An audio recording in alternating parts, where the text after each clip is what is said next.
هذا اعتبرت جمهورية تشيك مخطط الحكم الذاتي الذي تقدم به المغرب سنة 2007 مجهودا جادا. مشاركين المجتمع المدني والأمانة الذي تحدث وكان الوحيد الذي أشار إلى مسألة الصحراء المغربية، مما يظهر مرة أخرى إن كانت هناك حاجة لذلك أن الجزائر تعتبر طرفا أساسيا في المنازعة أو الخلاف الإقليمي حول هذه الصحراء، والذي أنشأته أشير إلى أن الصحراء المغربية وسكانها يتمتعون بحقوقهم الكاملة المدنية والسياسية والاقتصادية والاجتماعية والثقافية السلام عليكم اخوتي. اليوم في هذا الفيديو غادي نشوفوا في حين ان ملك الدبلوماسيه المغربيه ناصر بوريطه اللي كيجيب جمهوريه تشيك حتى للمغرب وكتعترف رسميا بمغربيه الصحراء، واخيرا غادي تنشا القنصليه ديالها بمدينه الداخله.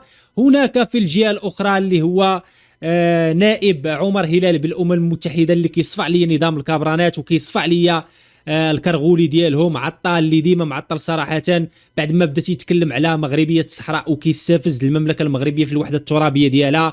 ولكن نائب ديال عمر هلال مسح به الارض تماما بعد ما قال له حتى جمهوريه القبائل خاصها دير تقرير المصير ديالها، وفي بلاصه ما تتكلم على الصحراء المغربيه تتكلم على الشعب ديالك اللي كيعيش معاناه كبيره. خوتي باش ما نطولش عليكم بزاف غادي نمشيو نشوفوا هذا الفيديو، صراحه فيديو شيق يستحق المشاهده. ما تبخلوش عنا في الاخير بلايك واشتراك في القناه وتفعيل خاصيه الجرس باش ما حطيناش جديد توصلوا بين نتوما الاولى. خليكم مع الفيديو ونرجعوا في النهايه ديالو. هذا اعتبرت جمهورية تشيك مخطط الحكم الذاتي الذي تقدم به المغرب سنة 2007 مجهودا جادا وذا مصداقية من جانب المملكة المغربية، وأساسا جيدا لحل متوافق بشأنه بين الأطراف. وقد تم التعبير عن هذا الموقف في الإعلان المشترك الذي وقعه اليوم ببراغ كل من وزير الشؤون الخارجية والتعاون الإفريقي والمغاربة المقيمين بالخارج ناصر بوريطة ووزير الشؤون الخارجية التشيكي يان ليبافسكي. وأكد طرفا دعمهما للمبعوث الشخصي للأمين العام للأمم المتحدة ستافان دي ميستورا ولجهوده الرامية إلى الدفع بالمسلسل السياسي على أساس القرارات ذات الصلة الصادرة عن مجلس الأمن التابع للأمم المتحدة. كما أشادت جمهورية تشيك بالإصلاحات التي قامت بها المملكة المغربية بقيادة الملك محمد السادس، وأشادت أيضا بالجهود المبذولة من قبل المملكة لتحقيق التنمية السياسية والاقتصادية والاجتماعية، خاصة من خلال النموذج التنموي الجديد. أشكر معالي الوزير فايا على بيانه، وأعطي الكلمة الآن لمعالي السيد أحمد عطاف وزير الشؤون الخارجية في الجزائر. رئيس، لكم من هذا الوفد جزيل الشكر على تنظيم جلسة النقاش هذه وإتاحة الفرصة للتداول حول موضوع المرأة والسلم والأمن، وهو الموضوع الذي أدرجته بلادي ضمن أبرز أولويات عهدتها المقبلة بمجلسنا هذا. 23 عاما مضت منذ اعتماد مجلسنا هذا للقرار التاريخي رقم 1325، وهو القرار الذي كرس اعتراف المجتمع الدولي بالدور المحوري بل الحيوي الذي تطلع به المرأة لا سيما في منع ووقاية وتخفيف آثار الصراعات، بل وفي كثير من الأحيان وأغلبها في بلورة تسويات سلمية ومستدامة لها.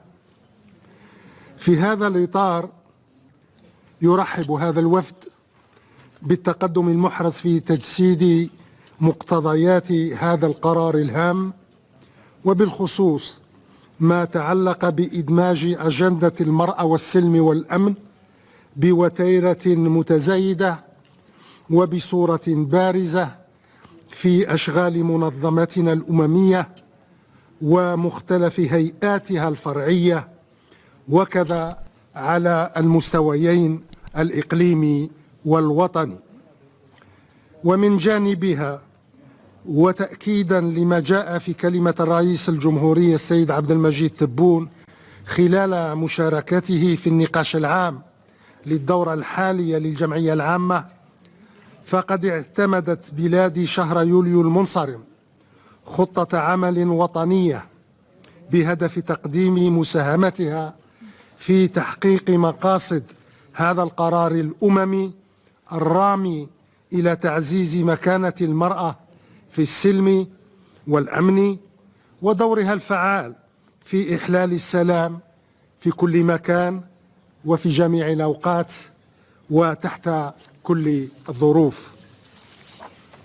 إن الجزائر تحتفظ بكل فخر واعتزاز بمساهمات حرائرها من النساء اللائي سجلن حضورهن في جميع المحطات البارزة من تاريخ بلادنا، انطلاقا بمرحلة الكفاح ومقارعة الاستعمار، ومرورا بمرحلة بناء الدولة الوطنية السيدة، ووصولا إلى المرحلة الراهنة وما تطرحه من تحديات وفرص لترسيخ صرخ دولة الحق والقانون ولتعزيز التنمية الاقتصادية وللنهوض بالرفاه الاجتماعي.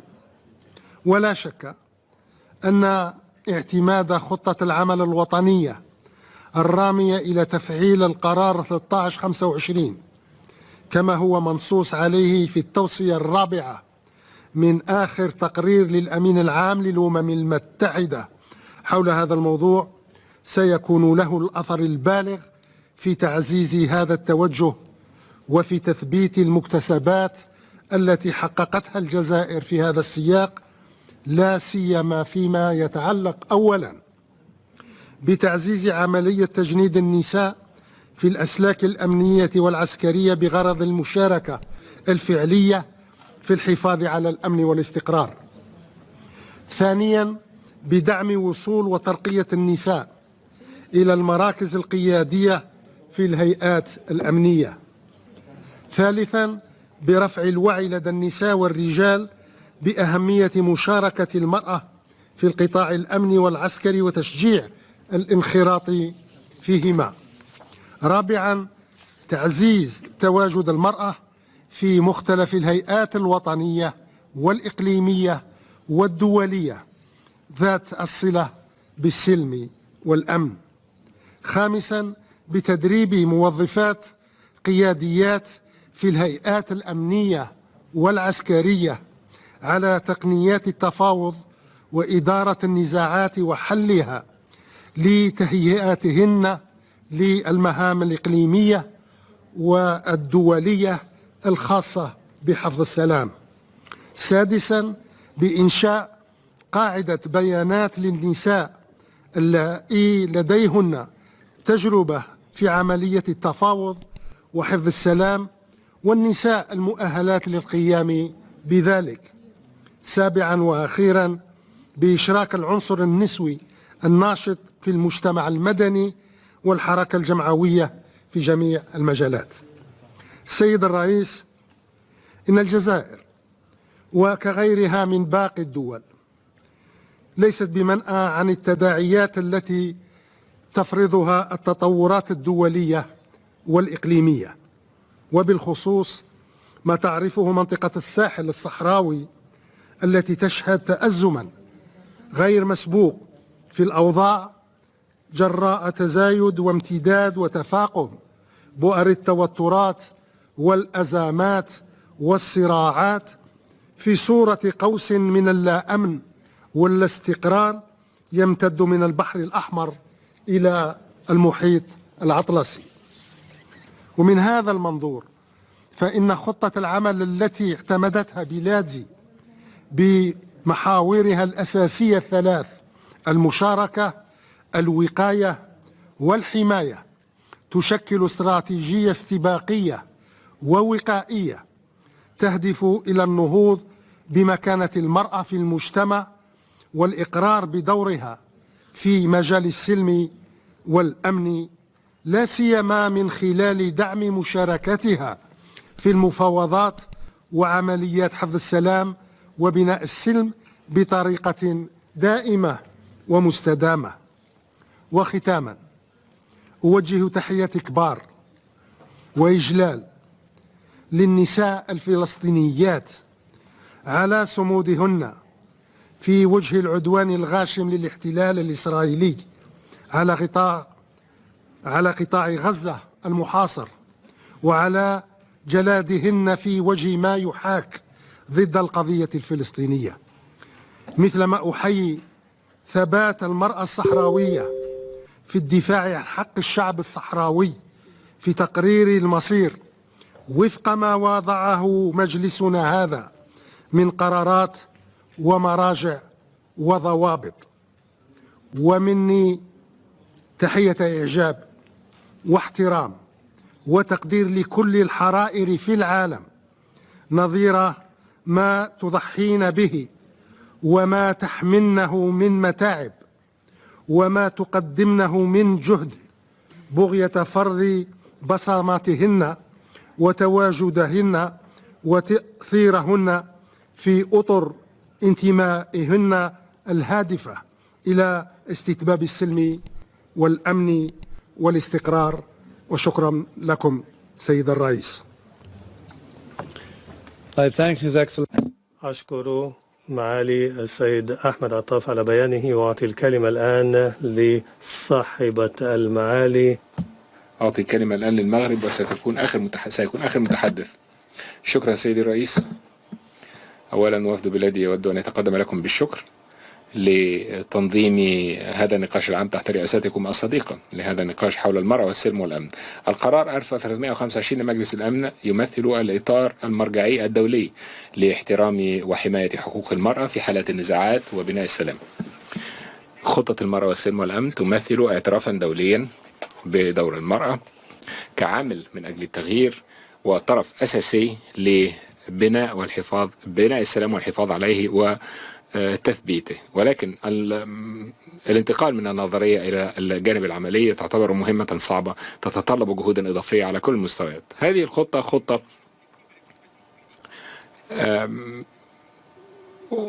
أعطت للمرأة دورا فريدا في عمليات السلام وفي بناء السلام، والمرأة قادرة بالفعل على إجراء جهود الوساطة وعلى المقاربة بين أطراف النزاع وعلى بناء سلام مستدام تماما كالرجل، والأمثلة كثيرة جدا. ولكن خطط المرأة والسلم والأمن ما زالت تواجه عقبات متعددة في أماكن متعددة من العالم. هناك عقبات ثقافية وسياسية واجتماعية تمنع المشاركة الكاملة والحقيقية للمرأة في السلام والأمن الدوليين. والمرأة بالإضافة إلى ذلك تواجه التمييز والعنف في سياقات عديدة مما يمنع مشاركتها في عمليات صنع القرار المتعلقة بالتعافي الاقتصادي والإدارة العامة بعد النزاعات. من أجل التقدم نحو تنفيذ حقيقي لجدول أعمال المرأة والسلم والأمن والانتقال من النظرية إلى التنفيذ، المجتمع الدولي ينبغي أن يتنبأ مستويات التمثيل وفي مناصب صنع القرار في السلم والأمن، وهذا يمر عبر التزام فعال بتحقيق المساواة بين الرجل والمرأة في جهد مشترك بين ممثلي الحكومات والمجتمع المدني. ثانيا، تمكين المرأة، الحماية والتمكين للمرأة. المرأة في أوضاع النزاعات تواجه العنف وتواجه عقبات كثيرة تمر من العنف الجنسي والجنساني ومنع وصول المرأة لخدمات التعليم والصحة والفرص الاقتصادية. ثالثا، مكافحة الإفلات من العقاب وتنفيذ سياسة عدم التسامح على الإطلاق ضمان جبر الضرر للضحايا، خاصة ضحايا العنف الجنسي والأطفال الذين يولدون في هذه الظروف ينبغي أن ينالوا الحماية المطلوبة. رابعا، التعاون. التنفيذ الفعال والمشاركة الفعالة تتطلب مشاركة كل الأطراف صاحبة المصلحة بما فيها المرأة. من المهم هنا أن نردم الفجوة بين النظرية والتطبيق بضمان مكان على طاولة المفاوضات للنساء. رابعا، بعد النزاعات إدماج المفهوم الجنساني في مرحلة ما بعد النزاع ضرورية من أجل التأكد منذ بداية العملية من عملية إعادة البناء والتنمية المستدامة أن تتشارك المرأة والرجل الموارد وفرص صنع القرار. هذه العناصر لا غنى عنها من أجل بناء مجتمعات متساوية وسلمية تحبذ وتشجع مشاركة المرأة في الواقع وليس فقط من البعد النظري. المغرب ملتزم تماما بالعمل بشكل متضافر مع الأمم المتحدة والشركاء من أجل النهوض بهذه الخطة الوطنية في المغرب تأتي في إطار رؤية صاحب الجلالة الملك محمد الثالث من أجل بناء مجتمع عادل ومتساوي ويقوم على المساواة والعدل، ونقوم بذلك ليس فقط بشكل شكلي، ولكنه جزء من التزاماتنا بتحقيق المساواة بين الجنسين، وقناعتنا أن خطة المرأة والسلم والأمن تعتبر مكونا أساسيا للحفاظ على السلم والأمن الدوليين. سيد الرئيس، إن وزير الخارجية الجزائري أشار إلى مسألة الصحراء المغربية بشكل مغالط، ووزير الخارجية الجزائري كان الوحيد من ضمن حوالي 100 عضو ومشاركين المجتمع المدني والأمانة الذي تحدث، وكان الوحيد الذي أشار إلى مسألة الصحراء المغربية، مما يظهر مرة أخرى إن كانت هناك حاجة لذلك أن الجزائر تعتبر طرفا أساسيا في المنازعة أو الخلاف الإقليمي حول هذه الصحراء، والذي أنشأته أشير إلى أن الصحراء المغربية وسكانها يتمتعون بحقوقهم الكاملة المدنية والسياسية والاقتصادية والاجتماعية والثقافية، ويشاركون في الانتخابات ينتخبون ويديرون الأمور المحلية لمنطقتهم، ويشاركون في التمكين الاقتصادي والتطوير لمقاطعة الجنوب في المغرب. وهذه ليست هي حالة النساء في الجزائر، والتي يعانين من انتهاك كبير لحقوقهن، ويعانين من الصمت وأحيانا الترحيل القسري والبقاء في المهجر. والنساء المشاركات في الحراك ما زلنا يتعرضن لمضايقات كثيرة، وكذلك النساء التي يلقين في السجون. كان هذا اخوتي كل ما في الفيديو، كنتمنى ينال الاعجاب ديالكم. الى عجبكم الفيديو كما العاده ما تبخلوش عنا بالاشتراك ديالكم في القناه وتفعيل خاصيه الجرس ووضع لايك، لان اللايك ديالكم تشجعنا اخوتي تخلي الفيديو تبارطاجا عند جميع المغاربه في جميع انحاء العالم. نخليكم تهلاو ليا في ريوسكم، تلاقاو في فيديو جاي. السلام عليكم.